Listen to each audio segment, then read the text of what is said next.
أبناءنا طلبة الشهادات العامة، تابعوا معنا أقوى وأمتع المناهج الدراسية مع أجمل باقة من البرامج التعليمية والإخراج المتميز. تابعونا نضمن لكم النجاح والتفوق بإذن الله.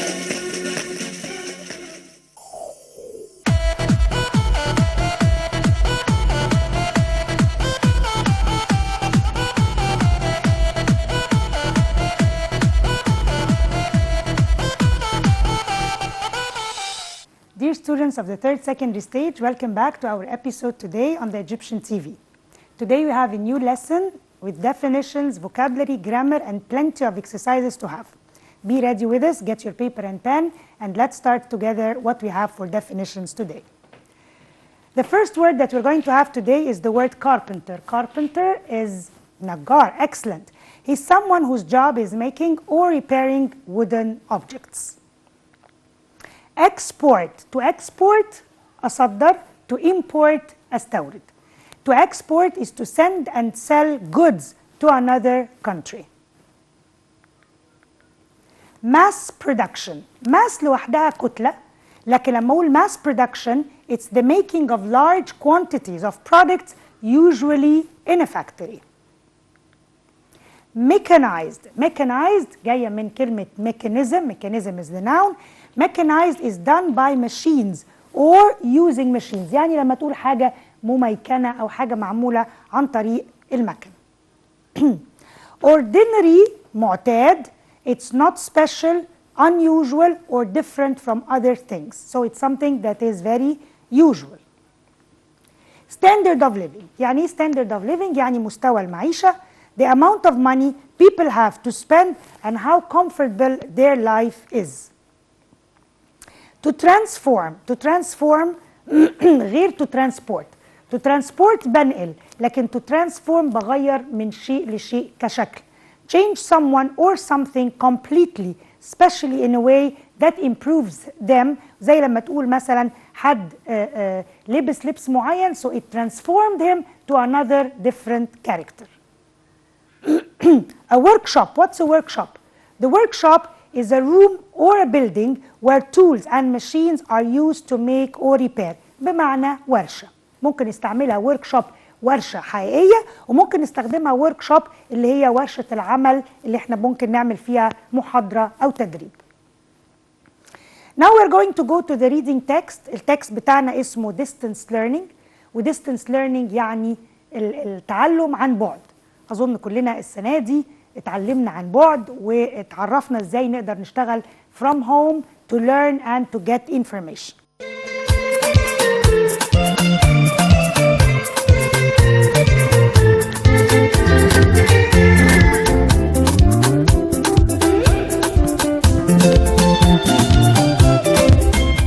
When people cannot leave their jobs or families to study at university, they may choose to continue their studies through long-distance learning. This means that they can study online and at home using books, CDs, and DVDs that are sent by a university. There are also teachers that can be contacted for advice by phone or email. Some courses include summer schools and study days, usually at weekends when students can travel to a study center near to where they live. Students are tested on work they do during the course, and they also have to take formal exams. The British Open University, better known as the OU, was the first university to provide degrees through distance learning. The first students started the courses in 1971, and since then it has had more than 2 million students. It is now Britain's largest university with nearly 175,000 students. First degree courses like the BA or the BSc courses are open to everyone. For this reason, the OU attracts many mature students who did not have the chance to go to university when they were younger. It is also possible to study for a higher degree like an MSc يعني masters. A small number of OU students are under 20 years old, but most are between the ages of 25 and 44. The oldest person to graduate was a man of 94. As well as providing courses for British students, OU courses are available to students in other parts of the world. About 25,000 students live outside Britain. Most students are in full-time work and may have their courses paid for by their employers. Many companies are happy to pay for such courses because they know that they will have employees with better qualifications as a result.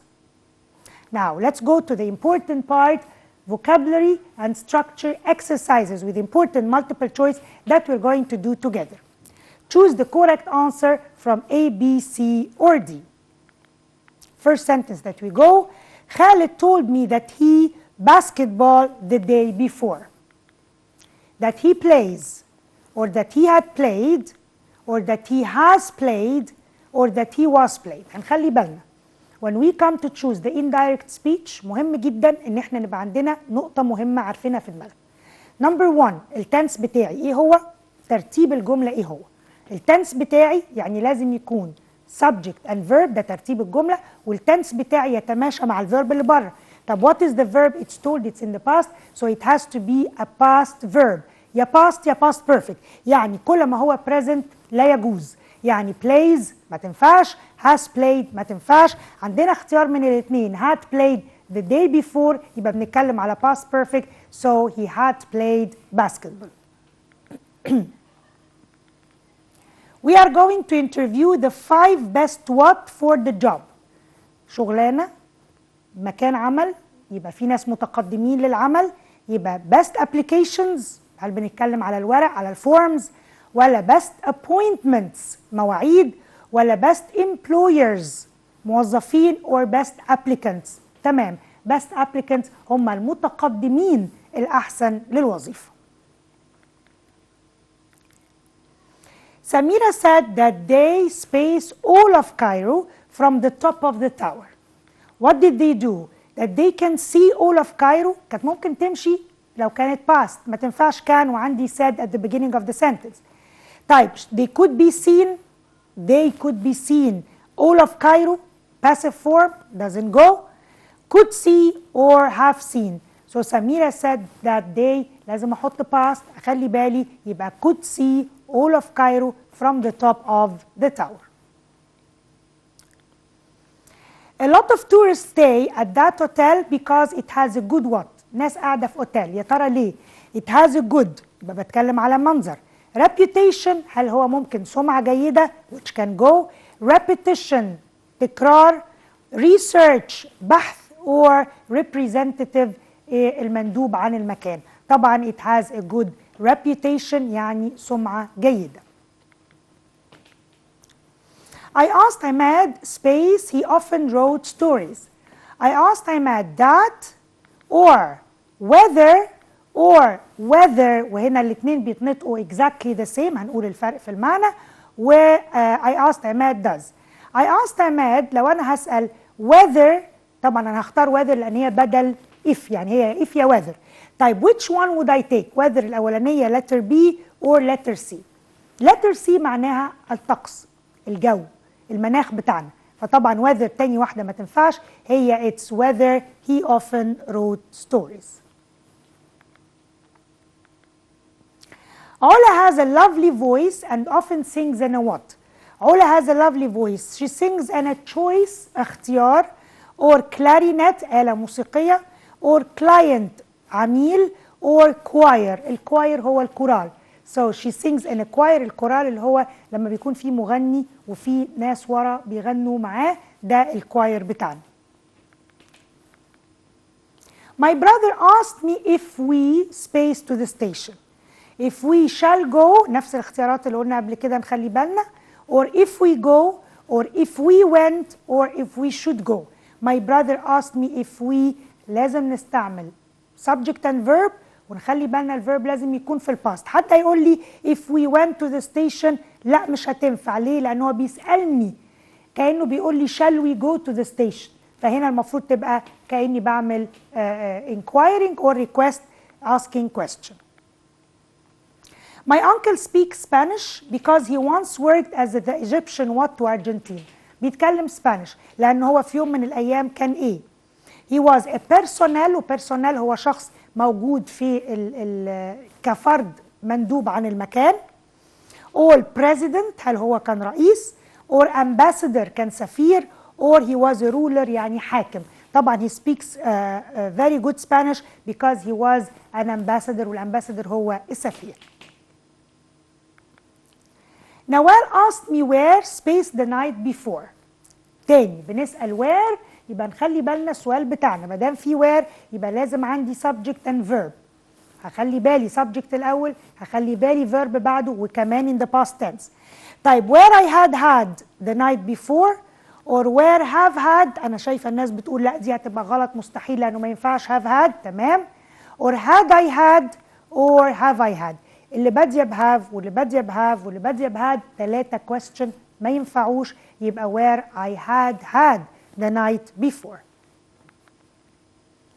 My grandfather left his house to my parents in his. My grandfather left his house to my parents in his well يعني جيد، in his wall جدار أو حيطة، will مش لازم تيجي verb will لكن ممكن تبقى وصية، وكمان wool يعني صوف، يبقى طبعا in his will. The teacher suggested that space the exercises again. That we do the exercise again كانت ممكن تمشي بس suggested that we are doing that we doing or that did we. طبعا suggested هي بتقترح، يا اما تيجي suggested to do doing لكن ما دام فيها that يبقى she suggested that we do the exercises again.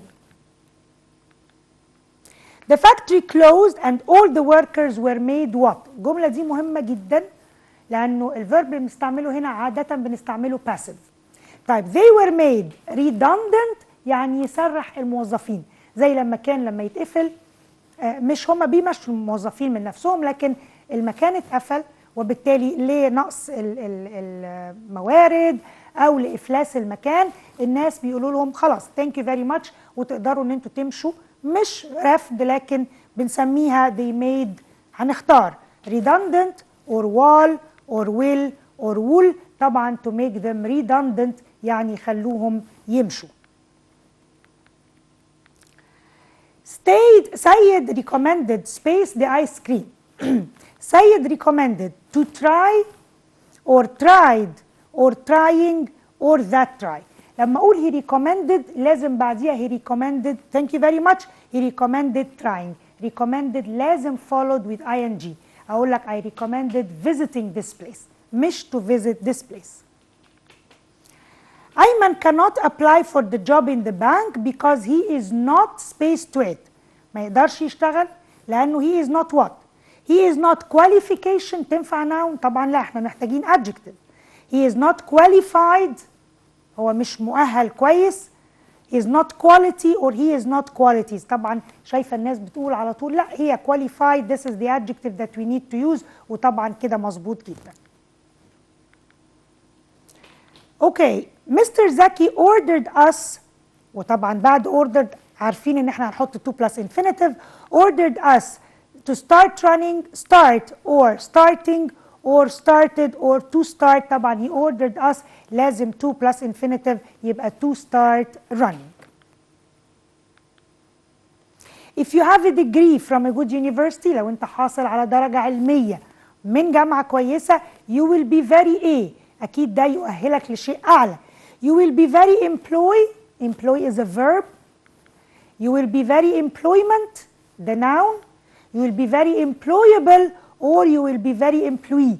Employee موظف، employment التوظيف، يبقى طبعا you will be very employable. وكلمة employable هنا معناها ان انت تبقى عندك مجال كبير للتوظيف، يعني تقدر تتوظف في مكان ما كويس جدا. The teacher told us that Russia space the biggest country in the world. The teacher told us that Russia. يا ترى هي ايه the biggest country in the world? Which would I choose? لازم اخلي بالي في الاختيارات. The Russia is the biggest country or where or has been or would be. احنا قلنا قبل كده ان احنا هنخلي بالنا في الاندايركت سبيتش ان احنا بنحط الفيرب in the past tense. تمام. لكن الجمله اللي عندي is a fact، وبما ان هي fact يعني حقيقه، يبقى الفيرب عندي ما يتغيرش، لانه Russia is the biggest country in the world مش ممكن تيجي بكره تبقى حاجه مختلفه. etc. دي كلمه مهمه جدا is a what for etc. الاي تي سي بنشوفها كتير ونقول اي تي سي ويمكن ما بنعرفش ايه دي. الاي تي سي معناها etc. واتسترا يعني وهكذا من كل اللي بنقوله. This is an abbreviation. هل هي اختصار؟ shorten تصغير برضو ولكن تقصير. small ولا reduce؟ طبعا هي ده بنسميها an abbreviation، والابريفيشن هو الاختصار او اختصار كلمه زي لما بنقول AUC the American University in Cairo. Okay, this is an abbreviation. Layla says that she's space ready now to go to the shops. Layla says that she was ready or that she had been ready or that she is ready or that she is being. هنختار على اساس ايه؟ نفس اللي قلناه قبل كده. هنختار تاني الفيرب بتاعي past، الفيرب بتاعي لو was she was ready ممكن اقول she was ready، لكن انا بقول now، ومادام بقول now يبقى لسه هيحصل. ايه الحاجه الثانيه اللي تاكد لي انه present؟ ان عندي says. فانا لازم اشوف الفيرب اللي في الاول، لو لقيته present يبقى جوه هيبقى present، لو لقيته past يبقى جوه هيبقى past، يبقى اختيار is عندنا هو ده اصح شيء. فاطمه is very what? She always does her homework carefully and on time. So فاطمه is what? Is she unconscious؟ غير واعيه تماما. Is she conscientious؟ خلي بالنا هنا في الكتابه conscientious يعني حريصه مهتمه جدا. careful. conservative يعني محافظ، زي ما نقول ال upper Egypt people are conservative people، ولا convinced يعني مقتنع. طبعا فاطمه is a very conscientious يعني حريصه ومهتمه جدا بشغلها. We space about the price of a room at that hotel. رحنا اوتيل بنسأل على السعر، يبقى أنا محتاج verb معناه يسأل. يبقى أنا عندي we inquired which means we asked. we admitted يعني نعترف. we threatened يعني نهدد.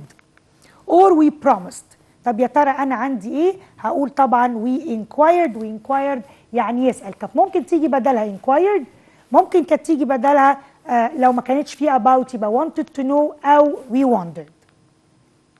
وطبعا we asked كانت هتبقى موجودة. There was a space last night and many buildings were damaged by the wind. حصل ايه امبارح؟ المباني كلها اتدمرت بالرياح. يبقى لازم يكون عندي في كلمة في الجملة بتعرفني هختار ايه. يعني انا هنا ممكن اقول there was an earthquake، ممكن اقول there was a volcano، ممكن اقول there was a downpour، ممكن اقول يبقى انا هختار على اساس ايه؟ على اساس الموجود عندي. مادام it was damaged by the wind عندي pour، عندي thunder، gale or blow. طب الويند بقول عليها ايه؟ بقول عليها ايه؟ gale of wind. gale of wind يعني هبة رياح، عاصفة رياح قوية جدا. هنتنقل تاني لكمية من الاكسرسايزز. الفوكابلري ده مهم جدا، والحل كتير عليه هو اكتر حاجة بتخلينا نقدر كويس نختار the words.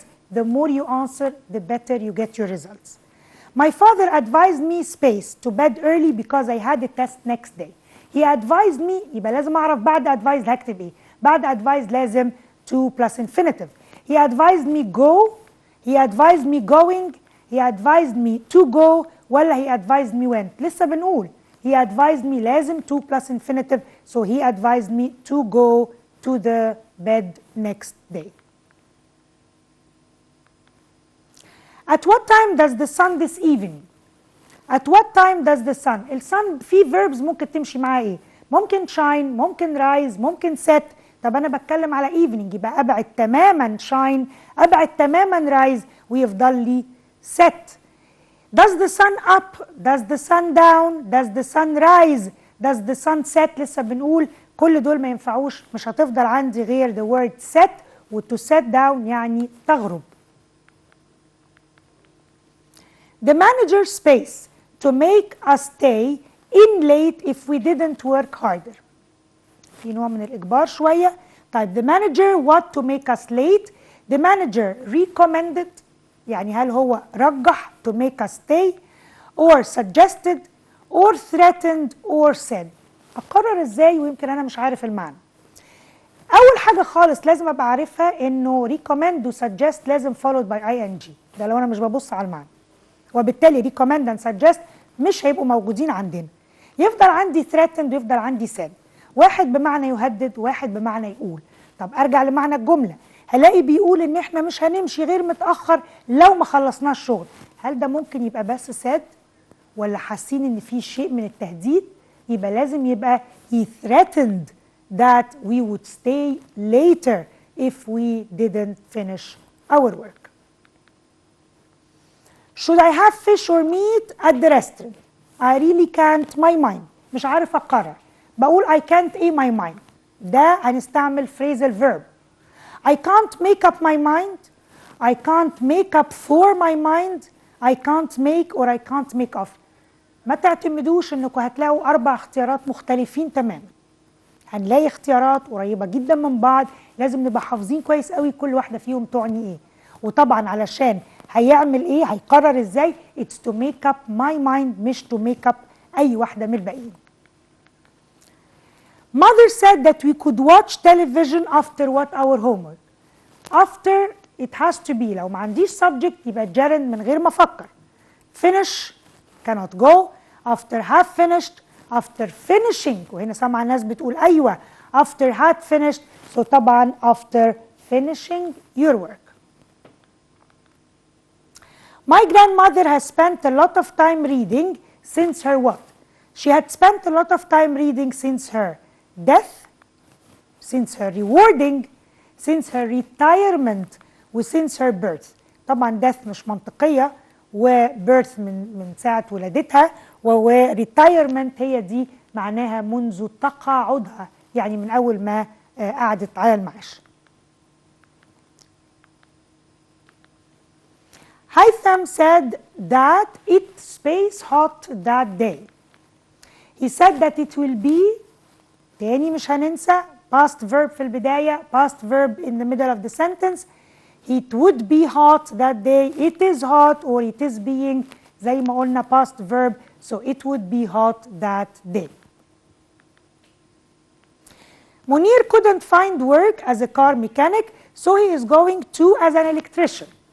He couldn't retrain or return or revise or replace.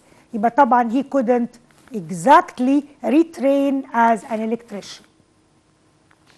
خلصنا ال most important part المالتيبل choice. هنخش على الرايتنج بتاعنا وعندنا finish the following dialogue. نقرا الديالوج كله عشان نشوف what are we going to use. Ali is interviewing Ahmed about a job in an animal's hospital. What is he going to say? Ali is asking a question. Ahmed says, yes, I have worked with a vet for 6 months. Where are you from, Ahmed? The answer هتكون based على الانفورميشن اللي مديها لنا. I'm from Cairo too. يبقى أكيد رد عليه قال له حاجة شبهها وهيسأله سؤال إجابته I love studying spiders. I collect them. Ali is going to ask a question. The answer I have one here if you'd like to see it وجملة تانية بعدها. It is not poisonous and then Ali says something to end up the conversation. نحل مع بعض ايه اللي اتقال. Yes, I have worked with the vet for 6 months, so I can simply say, do you have any work experience or have you worked before? So this is going to be the answer. Where are you from, Ahmed? The answer will be I'm from Cairo. ليه؟ لأن الأنسر اللي بعدها بتقول I am from Cairo too. يبقى أنا كمان من نفس الجملة. Question I love studying spiders. بيبقى بيسألوا على الهوبيز بتاعته. What are your interests? Question from Ali. The answer I have one here if you'd like to see it. So the question will be really and the answer will be it's not poisonous. The answer for it thank you but I don't want to touch it. آخر part عندنا النهارده is the translation. Let's translate into Arabic one of the important things that we had. Unemployment is a serious problem that the public and private organizations must solve.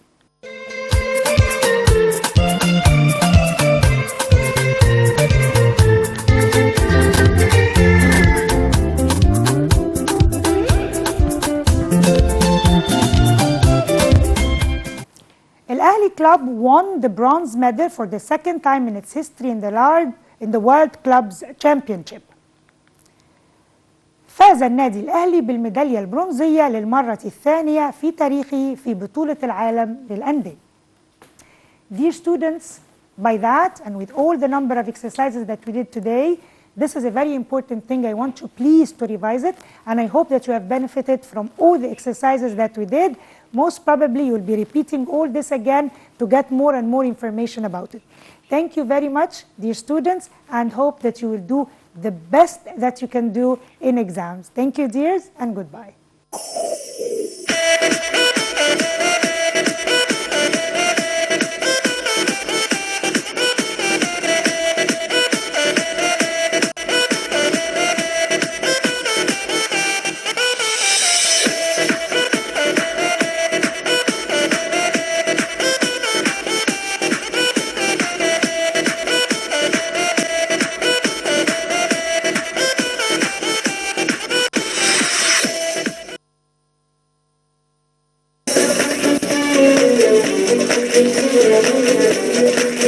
أبناءنا طلبة الشهادات العامة، تابعوا معنا أقوى وأمتع المناهج الدراسية مع أجمل باقة من البرامج التعليمية والإخراج المتميز.